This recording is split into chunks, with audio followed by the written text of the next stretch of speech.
Olá, hoje a gente vai falar um pouquinho sobre a gestação, que é a parte do sistema reprodutor feminino, a terceira parte da minha aula. Nas duas últimas aulas a gente falou só sobre os órgãos reprodutores e hoje a gente vai falar um pouquinho do processo de gestação. Como que uma mulher sabe que está grávida? Bom, a princípio é pela falta de menstruação, mas também é muito comum elas usarem o método de exame do beta-HCG, que pode ser tanto sanguíneo quanto urinário. São formas diferentes. Mas o que está acontecendo para acontecer essa gestação é que alguns hormônios acabam sendo produzidos em escalas mais volumosas. Por exemplo, o estrógeno e a progesterona são hormônios que ciclam o ciclo menstrual, isso é, que geram aquele período de 28 dias, onde a produção desses hormônios sobem e depois descem e culmina com a menstruação. Mas quando a mulher engravida, ela geralmente engravida na metade desse ciclo. A gestação, a gente vai ver aqui que obriga a produção do beta-HCG, que é o hormônio coriônico gonadotrófico, também chamado de gonadotrofina coriônica. Este hormônio estimula a produção de progesterona e de estrógeno de maneira contínua. A progesterona chega a produzir entre 2 a 3 vezes mais a sua quantidade normal durante o período de gestação. Isso ele vai sendo aumentado. Por quê? Porque a progesterona, o nome já está dizendo, é progestacional. Ele é em pró da gestação. Ele é um preparador do útero e de outras estruturas do corpo para a gravidez. Então veja, a progesterona, quando ela é produzida, primeiro até os 6 meses, ela é produzida lá no corpo lúteo, isso é, lá no ovário. Lá entre a 7ª e a 12ª semana, quem está produzindo a progesterona é a própria placenta. Então é uma quantidade de hormônio bem grande. Esse hormônio cria uma retenção de líquido no corpo, ele estimula a produção de células, alguns tipos de células. Também ele cria algumas situações de modificações físicas que junto com o estrógeno vão culminar aí com as modificações físicas que a gente vai falar hoje. E dentre as modificações físicas, a que mais vai chamar a atenção é de um hormônio que é único e exclusivo da gestante, que é a relaxina. É um hormônio placentário e também de corpo lúteo, isso é, ele é produzido na placenta, mas ele também pode ser produzido no corpo lúteo. A relaxina, ele tem uma importância extremamente grande porque o nome relaxina significa relaxamento. Ele produz um relaxamento de tecidos fibrosos. E isso faz com que algumas articulações e alguns outros tecidos se distendam com uma certa facilidade. Por exemplo, distensão uterina, alteração de cartilagem, mas é porque a mulher ela precisa modificar-se fisicamente para poder estar grávida. Também é uma outra coisa que precisa ser visto, tá? Além desses, a gente vai falar da prolactina, que é a produção de caseína, né? Caseína é uma proteína do leite. Agora eu separei, ó, prolactina, produção de leite, ocitocina, ejeção do feto, mas também ejeção do leite. Esses dois hormônios, eles aumentam bastante durante a gestação, que é para produzir e ejetar o leite. Estes dois hormônios, eles são estimulados por um outro hormônio que é produzido a partir do HCG. Então, quando a mulher está grávida, ela estimula a produção de vários hormônios que geram a gestação. E aí, o que vai acontecer? Vai acontecer vários sinais gestacionais. Eu gostaria primeiro de mostrar para vocês aqui como é importante para a gente entender o tamanho de uma criança durante o seu desenvolvimento. Observem. Notem que está marcado como 9 semanas de gestação e ele começa a formação das 2 primeiras semanas, né? A faixa vermelha lá em cima é a gravidez, as 2 outras faixas, 1 e 2, é o período embrionário, está formando o embrião e de repente, depois da 2ª semana, há um crescimento extremamente rápido, o que, quando atinge a 3ª semana, daí para frente, vira um feto. Notem o tamanho da criança desde que vocês viram naquela primeira estruturinha lá do começo, essa estruturinha aqui, o tamanho que ela ficou. Bom, voltando um pouquinho, a gente vai falar exatamente disso, o crescimento desse feto, quem estimulou ele e o que vai mudar na mulher. Além dos sinais naturais de alterações hormonais, da falta de menstruação, e lógico, a gente vai falar das modificações físicas, a gente tem que lembrar também que são sinais de gestação, a viscosidade secretiva da vagina, né, que aumenta, ela fica mais viscosa, mais pegajosa, o surgimento ou a modificação da linha abdominal, essa linha abdominal que é chamada de linha alba, ela se transforma em linha negra, ela escurece, tá? Aqui, inclusive, pode acontecer algumas rupturas, né? Algumas diástases, que são como se fosse uma formação inicial de uma hérnia, que a gente pode até comentar depois numa outra discussão. Pode acontecer em mulheres morenas o surgimento do cloasma ou melasma gestacional, tá? O cloasma é o quê? Pigmentação escura, já que os hormônios estimulam a produção desse pigmento. Se a mulher tomar muito sol, ela pode ficar com essas pigmentações, que tem que ser retiradas depois em forma de tratamento. Se demorar muito, pode não sair mais. E uma outra curiosidade, também é muito comum a fragilidade. Mulheres que têm problemas na arcada dentária acaba piorando quando está gestante, porque existe o sangramento da gengiva nessas mulheres. Então, um cuidado em especial. Veja que a mulher entra na condição de estética corporal, estética facial, e também vai entrar aqui nas outras áreas de estética, como a parte odontológica, etc. Bom, aquilo que a gente estava falando das modificações que nós estávamos vendo, o útero passa de, em média, 50 gramas para 1 quilo. Eu estou falando do útero. Aí, além disso, ainda tem a placenta, o líquido amniótico, mais o feto que se forma lá dentro. Tudo isso vai gerar peso e volume na cavidade abdominal. A relação do cérvix da mulher, cérvix é aquela parte do útero que também pode ser chamado de colo. Ele fica amolecido, como a gente disse, é ele que produz aquela secreção mais viscosa. Na mulher, o volume de sangue aumenta. Por quê? Porque ela acaba tendo mais plasma. Plasma significa mais líquido nutritivo. Ela tem que alimentar uma criança, tá? E também mais hemácia. Hemácia é o transportador de oxigênio. Veja, ela tem que levar mais oxigênio também para essa criança.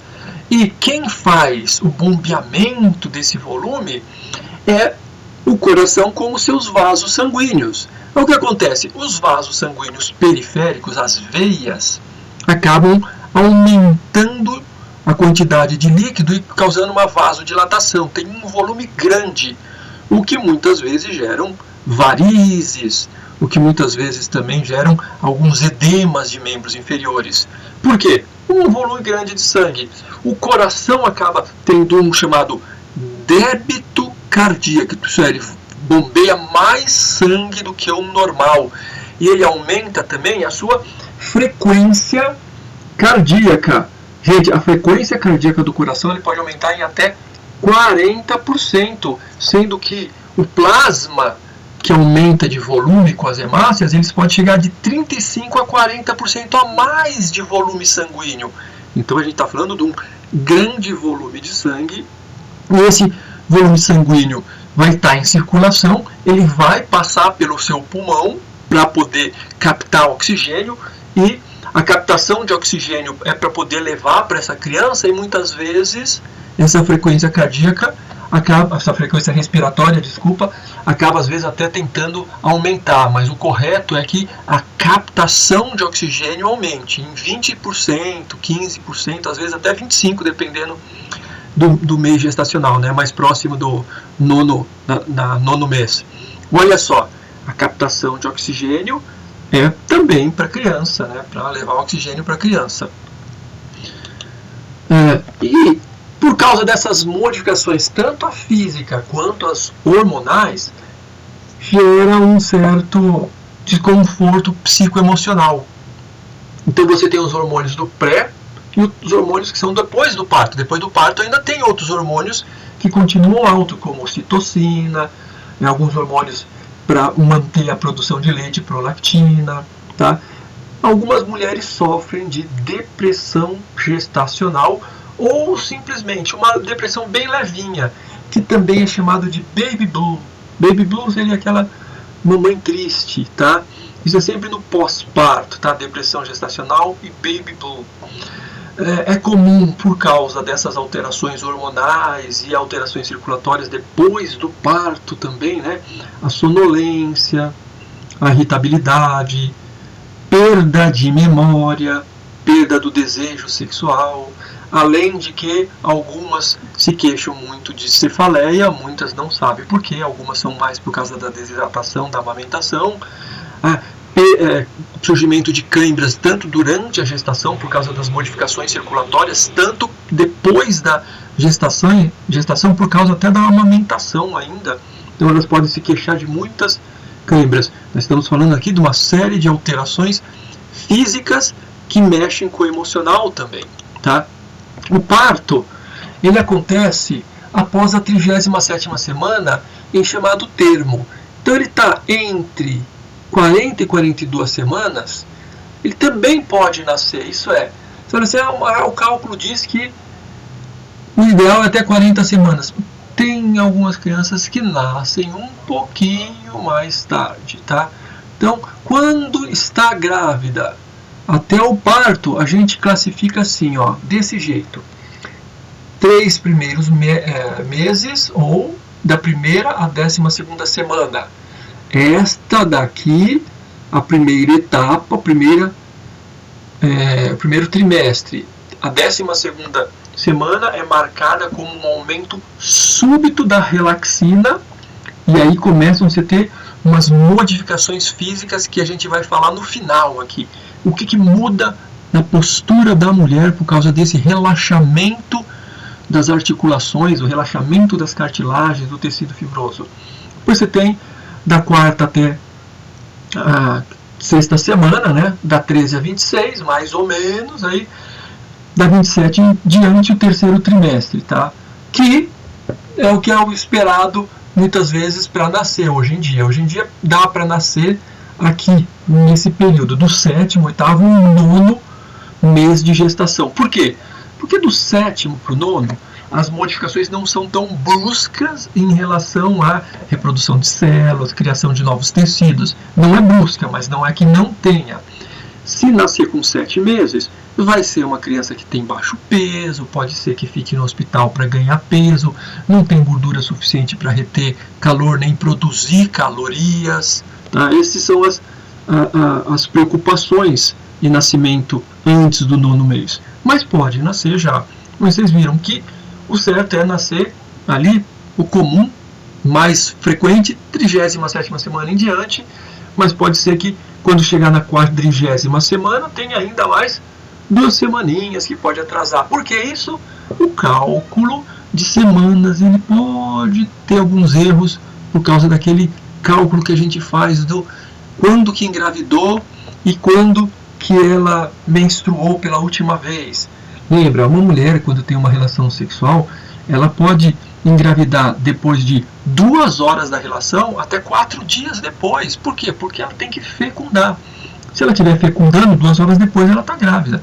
Se não, pode ser, o espermatozoide fica de 3 a 4 dias. E depois que ainda ela teve a fecundação, você pode ter aí de 12, 14 dias depois, de 7 a 14 dias depois, para acontecer o que a gente chama de inidação, que ela fica grávida. Veja, 2 semanas, a gente não tem certeza exatamente o dia exato que aconteceu a gravidez definitiva. Tá? Então pode ter alguns erros de 2 semanas. Olha só, essa é a parte que nos toca e é o que vai ser importante para entender. Olha só, letra A, pulmão. O que altera no pulmão? Observem a mamãe aqui, ó, início da gestação, né? Não está grávida ainda, na verdade.